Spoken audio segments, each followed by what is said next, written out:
by George Macdonald. Chapter 1. What? No children? Once upon a time, so long ago that I have quite forgotten the date, there lived a king and queen who had no children. And the king said to himself, all the queens of my acquaintance have children, some 3, some 7, and some as many as 12. And my queen has not one.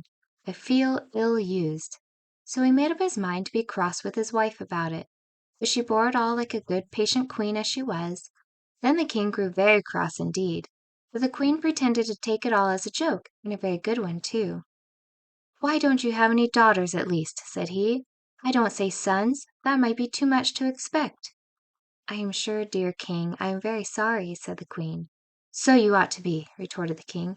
"You are not going to make a virtue of that, surely." But he was not an ill-tempered king, and in any matter of less moment would have let the queen have her own way with all his heart. This, however, was an affair of state. "You must have patience with a lady, you know, dear king," said she. She was indeed a very nice queen, and heartily sorry that she could not oblige the king immediately. The Light Princess, Chapter 2. Won't I just? The king tried to have patience, but he succeeded very badly. It was more than he deserved, therefore, when at last the queen gave him a daughter, as lovely a little princess as ever cried. The day drew near when the infant must be christened. The king wrote all the invitations with his own hand. Of course somebody was forgotten. Now it does not generally matter if somebody is forgotten, only you must mind who.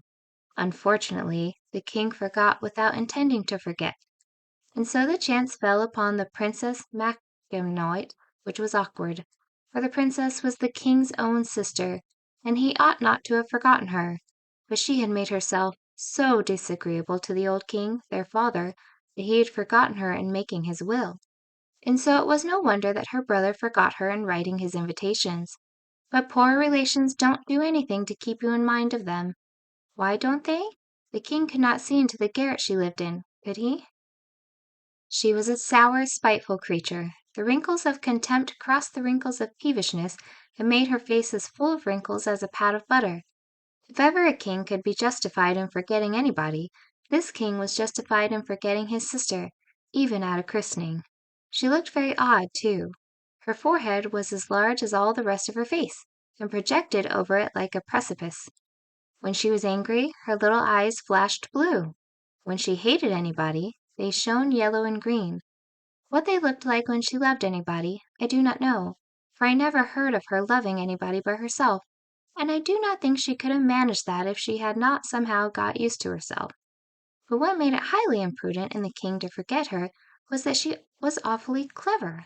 In fact, she was a witch, and when she bewitched anybody, he very soon had enough of it. For she beat all the wicked fairies in wickedness, and all the clever ones in cleverness. She despised all the modes we read of in history, in which offended fairies and witches have taken their revenges, and therefore, after waiting and waiting in vain for an invitation, she made up her mind at last to go without one, and make the whole family miserable, like a princess as she was. So she put on her best gown, went to the palace, was kindly received by the happy monarch, who forgot that he had forgotten her, and took her place in the procession to the royal chapel. When they were all gathered about the font, she contrived to get next to it, and throw something into the water, after which she maintained a very respectful demeanor till the water was applied to the child's face. But at that moment she turned round in her place 3 times, and muttered the following words, loud enough for those beside her to hear: "Light of spirit, by my charms, light of body, every part, never weary human arms, only crush thy parent's heart." They all thought she had lost her wits, and was repeating some foolish nursery rhyme. But a shudder went through the whole of them notwithstanding. The baby, on the contrary, began to laugh and crow, while the nurse gave a start and smothered a cry, for she thought she was struck with paralysis. She could not feel the baby in her arms, but she clasped it tight and said nothing. The mischief was done. Chapter 3. She Can't Be Ours. Her atrocious aunt had deprived the child of all her gravity. If you ask me how this was effected, I answer, in the easiest way in the world. She had only to destroy gravitation. For the princess was a philosopher and knew all the ins and outs of the laws of gravitation as well as the ins and outs of her bootlace.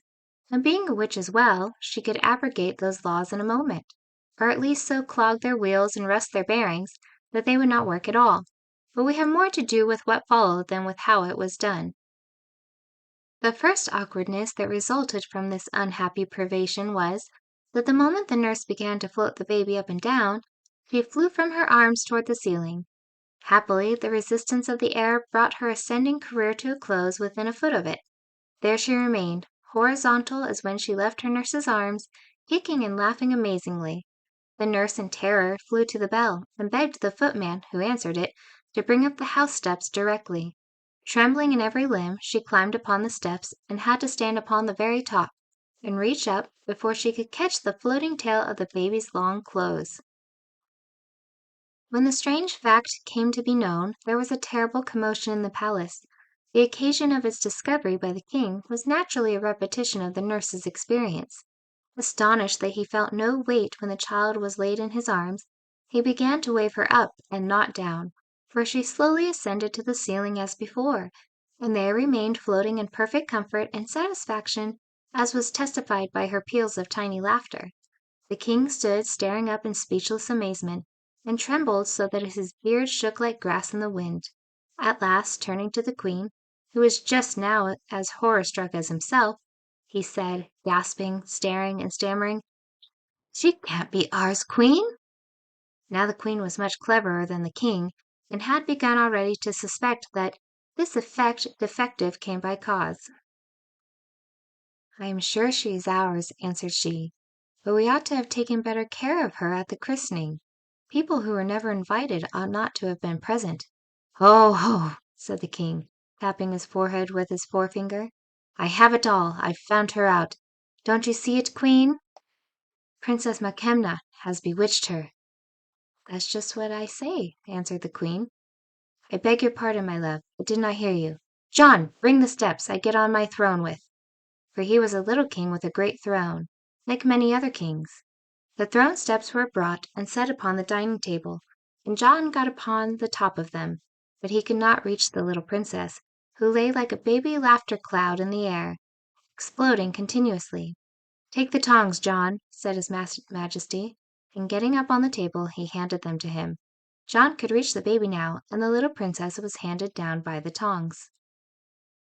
The Light Princess, Chapter 4. Where is she? One fine summer day, a month after these her first adventures, during which time she had been very carefully watched, the princess was lying on the bed in the queen's own chamber, fast asleep. One of the windows was open, for it was noon, and the day was so sultry that the little girl was wrapped in nothing less ethereal than slumber itself.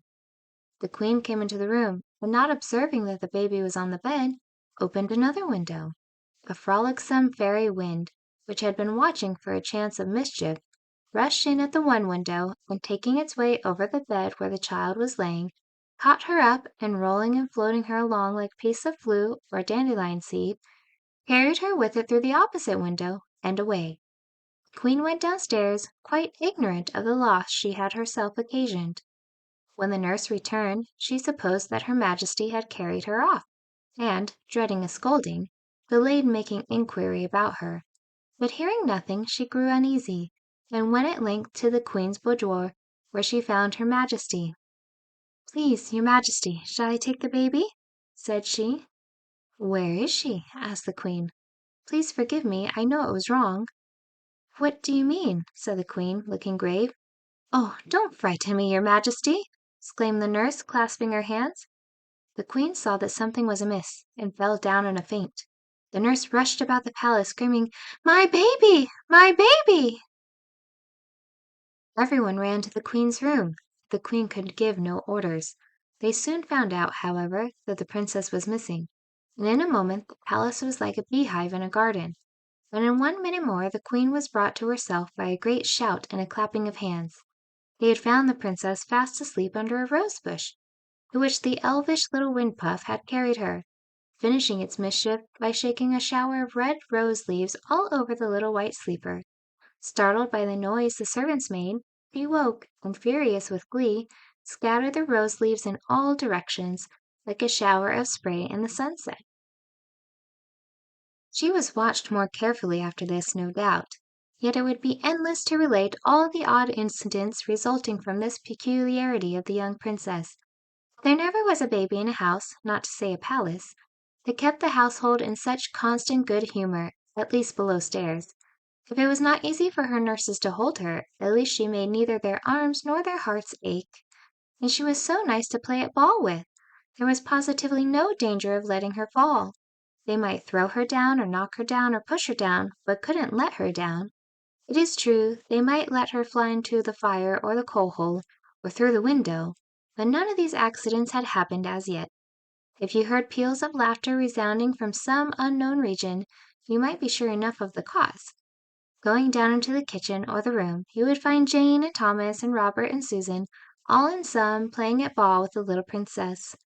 She was the ball herself, and did not enjoy it the less for that. Away she went, flying from one to another, screeching with laughter, and the servants loved the ball itself better even than the game. But they had to take some care for how they threw her, for if she received an upward direction, she would never come down again without being fetched. The Light Princess, Chapter 5. What is to be done? But above stairs it was different. One day, for instance, after breakfast, the king went into his counting house and counted out his money. The operation gave him no pleasure. "To think," said he to himself, "that every one of these gold sovereigns weighs a quarter of an ounce, and my real, live, flesh and blood princess weighs nothing at all." And he hated his gold sovereigns as they lay with a broad smile of self-satisfaction all over their yellow faces. The queen was in the parlor eating bread and honey, but at the second mouthful she burst out crying and could not swallow it. The king heard her sobbing. Glad of anybody, but especially of his queen, to quarrel with, he clashed his gold sovereigns into his money box, clapped his crown on his head, and rushed into the parlor. "What is all this about?" exclaimed he. "What are you crying for, queen?" "I can't eat it," said the queen, looking ruefully at the honey pot. "No wonder," retorted the king. "You've just eaten your breakfast, 2 turkey eggs and 3 anchovies." "Oh, that's not it," sobbed her majesty. "It's my child, my child!" "Well, what's the matter with your child? She's neither up the chimney nor down the draw well. Just hear her laughing." Yet the king could not help a sigh, which he tried to turn into a cough, saying, "It is a good thing to be light-hearted, I am sure, whether she be ours or not." "It is a bad thing to be light-headed," answered the queen, looking with prophetic soul far into the future. "'Tis a good thing to be light-handed," said the king. "'Tis a bad thing to be light-fingered," answered the queen. "'Tis a good thing to be light-footed," said the king. "'Tis a bad thing," began the queen, but the king interrupted her. "In fact," said he, with the tone of one who concludes an argument in which he has had only imaginary opponents, and in which, therefore, he has come off triumphant, "in fact, it is a good thing altogether to be light-bodied."